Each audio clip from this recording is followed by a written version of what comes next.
Viņus izdrāzīšu un nebūs viņas saimā.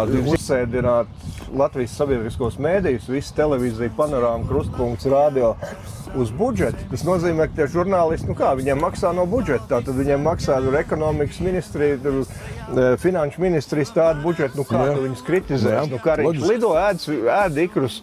Tu nevari viņu kritizēt, tāpēc, ka viņš jau algu maksā. Tā kā sēdēja mierīgi Ainārs, viņu atlaida Saimu dēļ viņa, viņš tur bija toksisks, politiski nepieskaitāms, un visi no viņa baidījās, šugājās, ak, Dievs, tikai nepieminēt šo vārdu.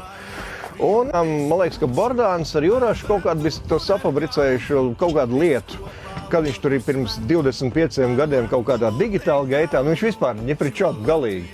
Tev droši vien vajag kādu labu advokātu, Ainārs, viņš dusmīgs, viņš saka, nafik tos advokātus, es uztaisīšu partiju, viņus izdrāzīšu un nebūs viņas saimā. Visi šitie Juraši, Dombrovski, tie Bordāni un kas tur vēl. Un tas ir Aināra piegājiens. Viņš palika dusmīgs, viņš saka, visi tur pamodinājāt to Salaveiras Boņiku, tagad raudiet.